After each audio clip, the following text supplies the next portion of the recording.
Well, now I'd like to turn to our build along for this evening. This is one of Paul Reed's Kershaw models that Martin Breckbuilt MMR is building.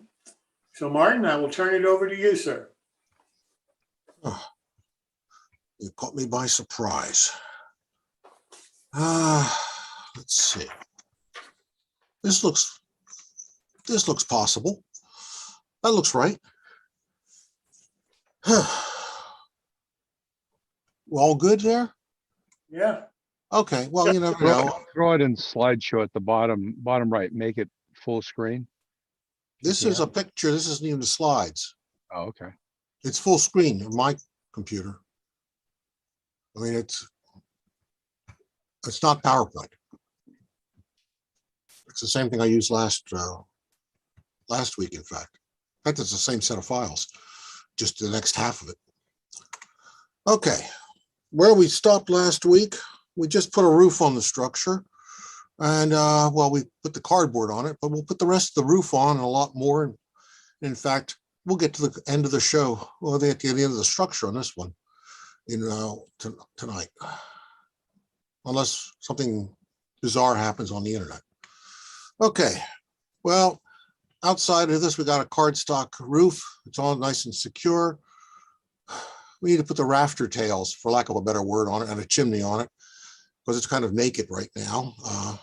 So let's move forward.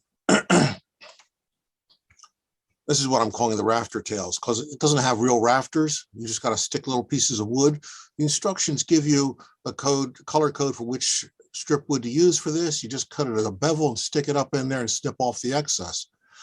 Okay, the only problem here is placement. Instructions actually say on 2-foot centers, except that's a bit of a problem because 2 feet out from the end, where the end rafter would be, is right about a third of the way in top of this window. And the way the roof comes down and the way the window frame fits up into the roof, there's no room between the top of the window and the roof. So you have to sort of fudge it, for lack of a better term. So I placed them right on each side of the window, figuring that's where there would be a support beam anyhow for the wrap around the windows. And we just fill in the rest as best as possible. You know, you just have to make do with that and guesstimate on it as best you can. And come back and paint those later. Okay. Kit comes with a smokestack and a smoke jacket, a metal chimney. And well, I didn't want to use the metal chimney. Bricks are nice. We'll have a little bit of brick texture in the thing. The way to put a brick chimney on here, you can just cut out the hole and drop it in there and pray it doesn't fall all the way through, or try to catch it with some glue on the way by. What I like to do is take a scalpel and cut 3 surfaces free, and then just fold the cardboard down flat so it's at 90 degrees parallel to the ground. And now you have a platform that'll hold up your chimney. And then you can use the surrounding part to get it square and straight on the roof. So this is now your support base. And you just cut this out and fold it over. You'll get it, it'll fold over eventually. You might take a little bit of pressure and pushing a few times. You don't want to push it too far, because if you push it too far, it's going to be hard to get back out. Okay, so we dropped this as a casting for a chimney, or it was a 3D printing, I don't know which. It's got a couple of coats of different types of red on it. I haven't finished it yet at this point. But it drops in here, a little bit of goo, a little bit of CA, holds it in place. Some 5/1000 copper flashing. I have some copper foil that I picked up at an estate auction more than 20 years ago. I'm still using the same roll of copper off that roll, so you can imagine how big it is. But it's beginning to deplete, so I'm not quite sure what to replace 5/1000 copper with.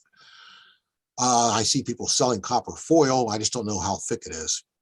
And we have the starter row for our shingles. So we're going to put that down, because if you don't put the starter row down, you get all these notches on your 3-tab shingles, and you can see the gray cardboard underneath it. So you always put this down in real life as well as on the model.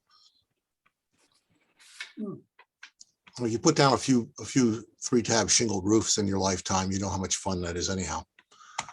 Okay, easy enough to do. These are peel and stick. So you peel them off, you alternate so the lines are spaced alternately. It works out very nicely. You actually end up with a little bit left over. And then you have plenty for a nice little ridge cap to go on here. So it's a little tedious. You cut apart individual shingles, fold them in half, stick them down, overlap them, work from one end to the other end, or you can work from both ends and meet in the middle. Depends what kind of roofer you are and what union you belong to.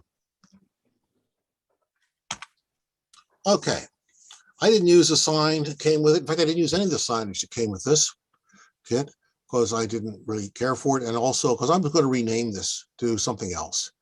And I made a 3-piece little brass bracket behind this sign that holds it up, that actually latches into the space between the corner trim and the windows on each side. So it just actually kind of snaps in and fills that space over the clapboards very neatly.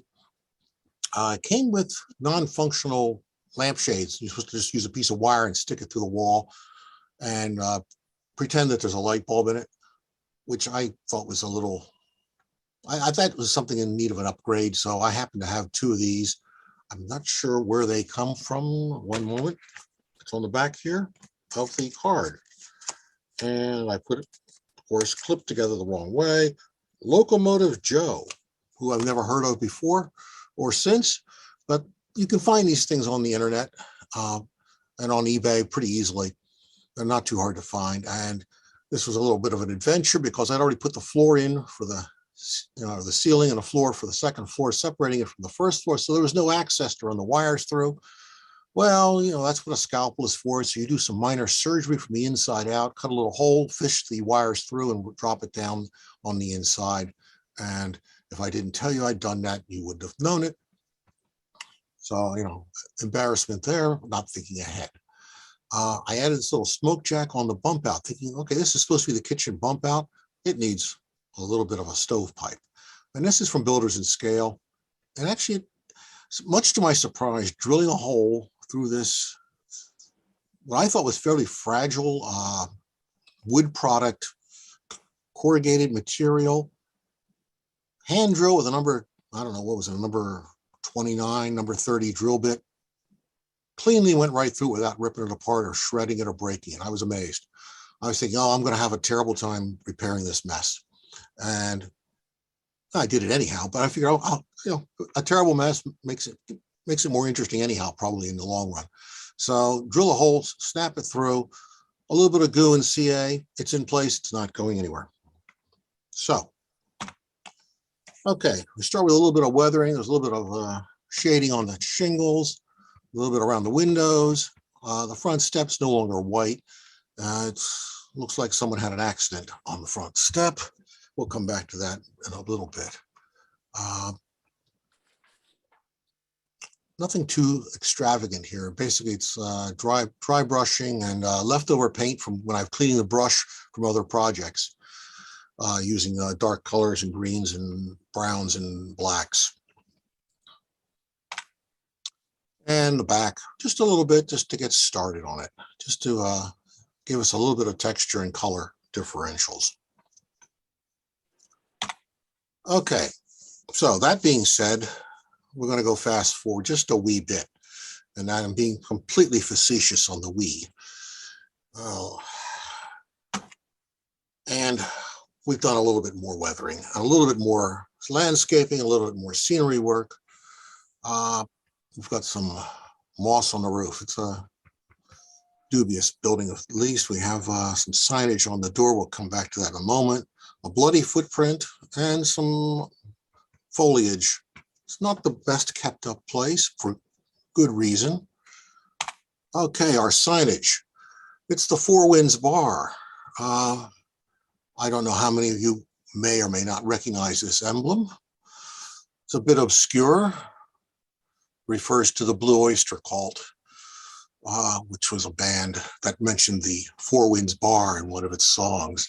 The proprietor on here, which I know you can't read because it's really small print, but the proprietor is none other than one H.P. Lovecraft, whose name you may or may not know.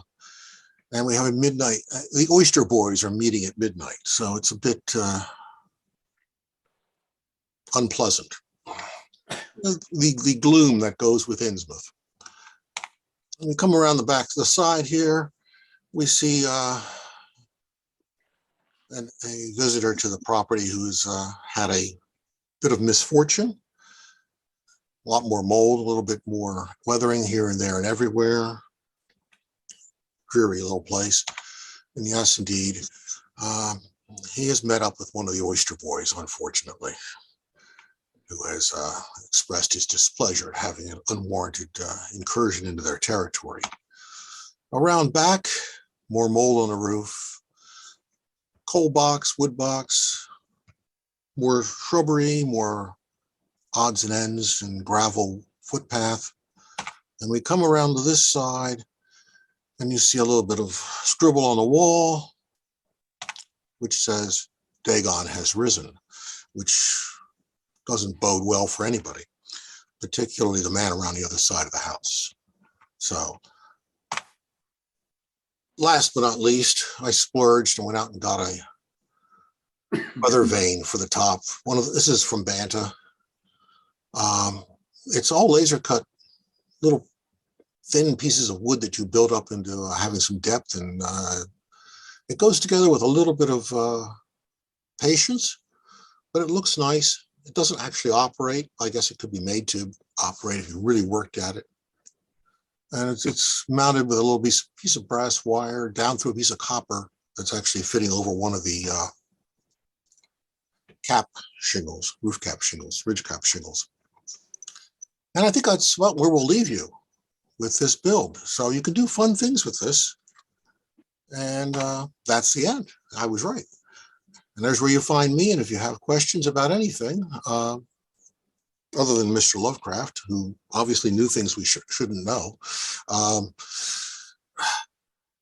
ready to take questions. Martin, did I also see on that building you had an electrical connection that didn't have Yes. electrical wires going? I didn't point it out. It was there. I thought so. Thank you. Yeah. Anything Well, Martin, else? thanks so much for doing this. I really do appreciate it. I think it's a beautiful little model that you built, and it seemed like the kit came together very easily for you. Oh no, this is not a complicated or difficult build. You know, it's very simple, relatively speaking. It's basically a box with a few angles to it. It's not too complicated. And I think anybody could, this is a good entry level or half a rung up from entry level kit. It's not complicated. Well, thanks so much for taking the time to build it for us. We really do appreciate it. Sure.